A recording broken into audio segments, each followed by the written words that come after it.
House number 11. Haunting in the village where I live. Only morning, noon, afternoon, and evening prayers are recited because no one dares to go out after dark. That's why there is no call to prayer at night in our village. Let me briefly tell you how it all started. My name is Veda. I am a 19-year-old young girl born and raised in the same village. Our village was a quiet and peaceful place. It is surrounded by greenery and has a clean air. People know each other here and live in solidarity. In our village, we wake up to the sunrise every morning. After leaving school, it was a natural choice for me to start helping my family in the village. Working in the fields, looking after the animals, and taking care of the house were the real joys of life for ME.AS village people. We support each other and work together, and this gives us great satisfaction. Of course, life in our village is not only full of beauty. Of course, there are also difficulties, but we overcome them together. The respect and helpfulness of everyone helps us to overcome these difficulties. There is a reason for such a narrative full of excitement and beauty. I wrote this to make you realize what a beautiful village we live in. I first told you about the beauties of our village in this way, so that you might take an example when you hear about the last state of our village. One morning, I woke up to the sound of the call to prayer. When I woke up with the call to prayer in the morning, my mother would always say, "The angels are waking us up, my daughter, to get up and perform our prayers. If we don't pray and go back to bed, they go back without distributing blessings and sustenance to our home." So, every morning, I get up to pray, even if I sometimes find it difficult. I pray with my mother, sleep a little longer, and then prepare breakfast. I got up for the morning prayer as usual, and my mother was still not awake. After ablution, I woke my mother up and we prayed. While we were having breakfast, my father said there is a superstition in the village. Supposedly, some people came at night to look for treasure. There was a Haja with them. Some say they got it, some say they didn't. In the end, they will disturb the peace of this beautiful village. That's what will happen.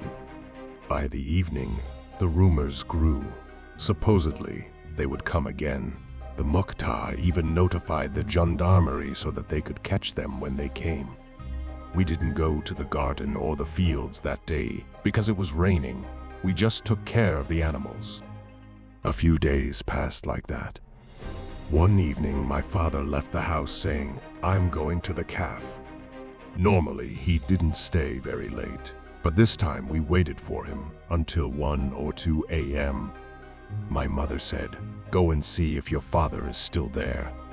I didn't like going out alone at night because the dogs in the village get even more vicious at night.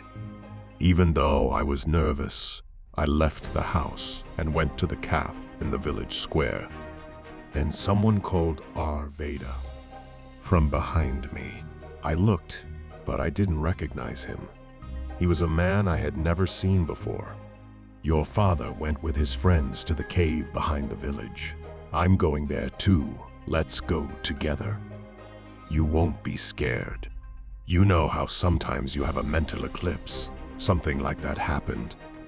I couldn't say no, and I fell behind the man in the dark.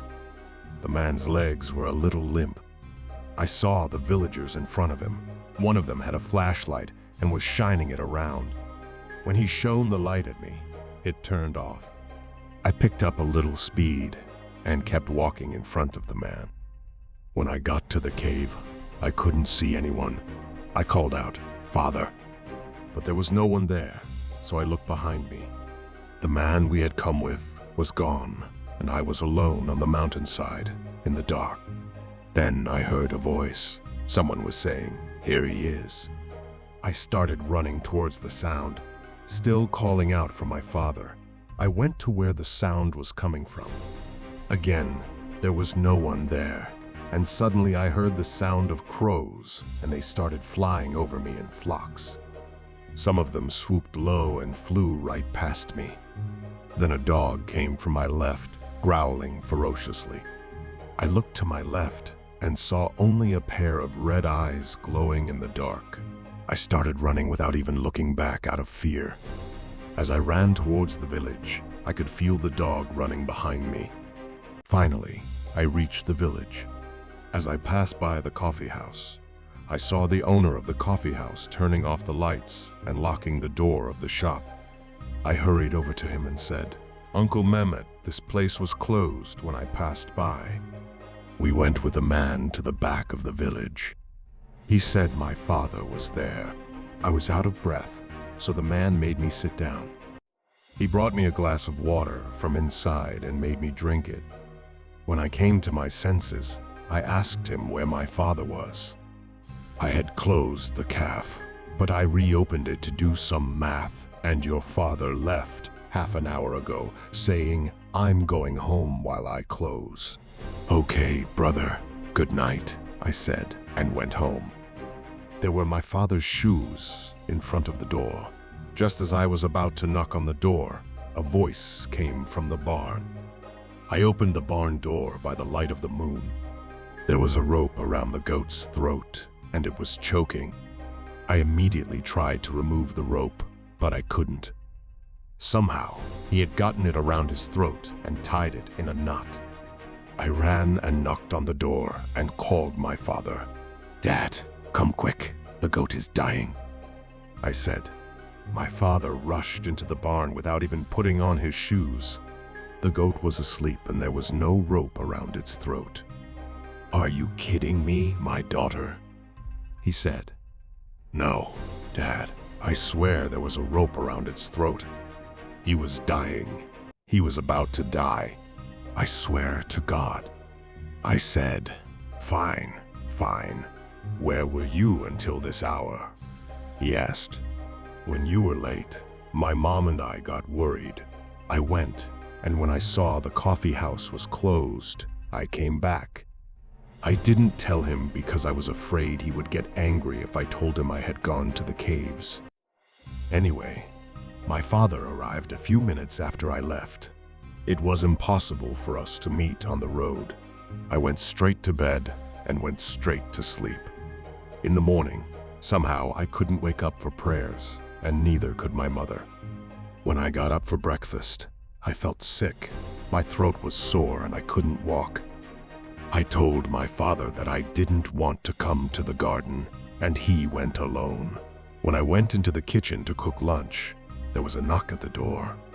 As soon as I opened the door, my father gave me the only slap I have ever received in my life. But he slapped me so hard that I ended up on the floor. "You bastard! Last night, you left home and went to the cave with a man because you were looking for you. The villagers saw you. I was disgraced because of you. You made me bow my head to the ground. God damn you," he said. I forgot the pain of the slap, but what he said hit me like a sledgehammer. I went to my room, locked the door, and started crying. They were arguing with my mother, and the sound of their shouting reached my room. After a while, the voices stopped and I heard the sound of the outer door closing hard. Soon there was a knock on the door of my room. "Your father is gone, my daughter. Come on, open the door." "I believe you." I opened the door and hugged my mother.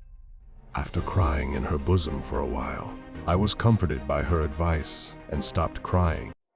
My father didn't speak to me for a few weeks. He even continued to come home late at night. There came a time when the sun stopped shining in our village. The sun that would illuminate the village was always blocked by a black cloud. When we went outside the village, the burning sun did not visit our village. Cows and goats that could break their ropes at night started to disappear, and those that could not break their ropes started to die on their own for no reason. The horses of some wealthy villagers who owned horses began to become wild and their manes began to braid like Belix. These events started to frighten the people. People were doing all their work during the day and shutting themselves in their homes at night. They would not even open their doors to their closest neighbors. In the meantime, my father apologized to me and we reconciled. But he still didn't allow me to reveal myself. I was left as a dishonest person. After the evening prayers, the congregation dispersed and rushed home, even closing the curtains. They didn't even care about the animals roaming outside. One night, dogs attacked the Haja who was on his way to recite the Isha call to prayer, injuring him all over. After that day, even the Isha prayer was not recited in our village. Some of the doors of some houses were crossed out with something red and some had numbers written on them. Our house also got its share of this. One morning, as my father and I were leaving the house to go to the garden, we saw a chicken in front of our door with its throat slit and its legs missing. My father took the dead chicken and threw it in the garbage after looking around for a while. As we put on our shoes and closed the door, we saw the number 11 written in red above our door. My father could no longer tolerate such things. He called my mother and said, "Let me clean this door until I come back. Otherwise, I will break it." He went to the garden. My mother and I tried hard, but we couldn't get it off. We painted over it, but the paint we put on the number didn't hold. When my father came home and saw the door like that, he wanted to break it down, but somehow we managed to convince him and close the subject without breaking it. The curtain was closed in my room, and just as I was about to fall asleep, I heard children's voices outside. It was impossible for the villagers to send their children outside at this hour. When I opened the curtain slightly, I saw my father near the house. There were other people with him. When I opened the window and called out to my father, he said, "Come, my daughter." I went straight out of the window, put on my shoes in front of the door, and started walking with my father. "I have taken your sin. Forgive me. Now I will go and make up for my mistake, my daughter." I had never been inside the cave before because my family was angry. When my father went inside and called me, I went in. It was not a very big cave. The door was narrow, but inside it was wide. My father sat down in the corner. For some reason, it was bright inside. I could see every detail in the dim light. There were symbols carved into the stones, pictures of people running away from something. There were also dolls in scary shapes, napkins and cloths dangling from the ceiling on a rope. My father was sitting in the corner, taking stones from the floor into his mouth, crushing them and swallowing them. I went up to him and said, "Dad, what are you doing? You're going to break your tooth." He grinned slightly and said, "No, my daughter, these are the most natural things to eat. They are also good for my illness." I took the stones from his hand and threw them. I said, "Don't be ridiculous, Dad. Can you eat stones?" He said, "If you can't eat them, then you can eat these." He took out a bag from his pocket. He tore the bag and spilled its contents on the ground. A chicken head, 3 chicken feet, balls of feathers, a big spider, and insects came out of the bag. My father began to eat them all in turn with appetite. As I watched in amazement, he handed me the hairy spider, saying, "Will you eat it, daughter?" I said, "Let's go." "Dad, you're not well." He said, "I'm not coming. You go." As I grabbed my father's arm and tried to lift him up, the cave suddenly started to shake. When the stones on the ceiling started to fall on us, I realized that we would be trapped underneath and tried to lift my father. I couldn't move him. When big stones started to fall in front of him, I threw myself out to save my life. The cave collapsed while my father was inside. I was crying and running with my last strength, saying my father is dead. When I came in front of our house, I entered through the open window and called my mother. My mother came out in a hurry. We informed a few people from the village. When we arrived in front of the cave, it was still standing. Oh my God, didn't this cave just collapse? A light from inside its narrow door caught my eyes. My mother and the crowd with us were just waiting in front of the cave. Then I heard my father's voice from inside. He was alive. I was happy. I said, "I'm going inside, Mom. I'm going to get Dad." My mom just looked at my face and didn't react. When I went inside, the light suddenly disappeared and there was a big humming sound. "Dad!" I called out several times. My pained voice echoed through the cave. My father was not inside. Frightened, I went to the door again. When I came out, I saw dozens of dogs surrounding me, their eyes shining in the moonlight. Then I saw the crowd marching deeper into the forest with torches in their hands. I dodged the dogs and went after them. They stood in a circle around a well. A sound echoed from inside the well. I put my head closer and looked inside, and suddenly dozens of crows came out of it. I pulled back in fear and tripped and fell to the ground. I stood up again, but when I looked around, I saw no one. My mother and the villagers were gone. There was still noises coming from inside the well. As I passed by the cave, a light was reflecting from inside again. I ignored it and ran towards the village. When I reached the village square, it was quiet. I didn't know what time it was, and then the call to prayer began. But it was not the usual adhan. When I listened carefully, I realized that it started backwards and was being recited backwards. When the dogs in the neighborhood started howling and running around in a hurry, I took the opportunity to go home. I entered quietly through the open window, closed the window, and drew the curtain. I threw myself on my bed and waited for my heart and body to recover from the trembling. The call to prayer was ending, and then it started to be recited backwards, again and again. "It's all over. It's all over," I told myself, and left my room. I went through all the rooms, but no one was home. I was scared, so I went back to my room and waited.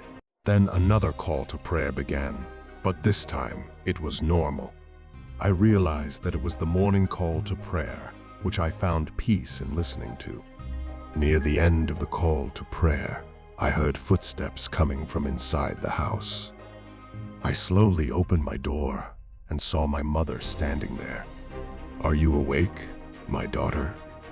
"I came to wake you up for prayer," she said. I was fighting with my brain not to lose my mind. "I'm awake, Mom," I said quietly. My mother went and did her ablution. I did the same and we prayed together. Just 5 minutes ago, the Adhan was being called in reverse, and now the morning Adhan was being called as if nothing had happened. I prayed for minutes. "Allah, save me from this vortex," I begged Allah. I couldn't tell him anything I had seen or experienced. My parents were standing by my side, safe and sound. The rest didn't matter. Maybe I had a bad dream. I woke up from that dream when my mother led me to prayer. I stayed at home until noon. After the noon prayer, the villagers gathered together and held a meeting or something to get rid of the plague that was destroying the animals. One of them said, "Let's sacrifice a sacrifice. It will be a good deed and we will get rid of it." Then Brother Nuri, the eldest child of a conservative family, came running to us. He put his hands on each other and lowered his body a little and said in a panic, "I am not well. They don't want me to tell them, but I have to tell them." He told me exactly what I had gone through last night, only he was in my place and his father was in my father's place. For a short while, The villagers talked among themselves in whispers. Then someone else said the same thing. Then another and another and another. When all the young boys of the village had told the same thing, the Haja entered the conversation. In a stern and clear voice, he said, "They have taken over our village and want us to leave. There is one among us who has made them very angry. If he doesn't expose himself and ask for forgiveness for his sin, worse things will happen to us. Let him appear before us at once, or else our children and grandchildren who have been born and will be born will be damned." At that moment, there was dead silence. No one said a word. As I looked around, wondering who will stand up, it was my father who stood up. "I did it, Haja. I wanted that treasure very much. They asked me for something in return. I said, I can't give it to them. I said, take my life, but don't take her away from me. I said, if I give you what you want, I'll die anyway." They were angry at me for breaking the deal, but they were infected once. This happened months ago, and I took the blame, saying let someone else take the blame. "Because I knew these things would happen," he said, and his eyes welled up. Again, there was a great silence, but I understood that it was the calm before the storm. My mother and I were looking at each other in astonishment, and the headman broke the silence. "Get out of this village. You have disturbed the peace of our village. God damn you." And with insults, curses, and heavy swearing, they kicked us out of there. My mother and I were in tears. We were both ashamed and scared. No matter how much my father tried to explain his problems, no one looked at us. Even our neighbors, who were on good terms with my mother and me, looked at us as if they were going to kill us. The next day, we packed our belongings and left that village in shame. Later, we learned that the curse in that village never ended. I still find myself in front of that cave in my dreams, in the barn next to our house. Every night I try to save the goat strangled with a rope. Years passed. My father broke down a lot during those years. He went through a lot of bad things, but he didn't tell us anything. He just asked for our forgiveness at every opportunity. Our financial situation never improved. My father was always left holding the bag. My mother started to get sick for no reason. It was possible to treat her, but absurdly, the treatments didn't work. The doctors were helpless too. One night, my father kicked me and my mother out of the house. "I need to be alone," he said. We didn't want to go, but he forced us out. There was fire in his eyes, and he looked agitated. We had to leave and spent the night at my aunt's house. She was not happy to take us in, but we had no choice. In the morning, we returned home to find my father hanging himself in his bedroom. Sometime after my father died, my mother became bedridden. I was trying to keep the house running, trying to clean up the mess my father had made, and trying to keep my mother comfortable. This difficult process ended after my mother passed away. I no longer have dreams at night. I don't even think about that village. I have new excitements in my head. I am married and the mother of 2 children. Sometimes, I wonder if my father gave my mother as a sacrifice. Maybe one day I will return to that village and solve this mystery. But first, I have to tell my husband. The incident happened in the 1990 S. I won't give the name of the village and the exact date. I don't want to start all over again. We had nothing, and we made a fool of ourselves with the villagers. Sometimes I think, at least my father should have found the treasure. At least there would have been something tangible. Important information. Hi, my name is Sinan. I live in Turkey and I am a journalist. who researches and publishes on paranormal topics. This story did not happen to me personally, but I have published it here with the permission of the person who lived the story. For this reason, I may not be privy to the specific details of the incident, and I may not be able to help you with your questions about the details.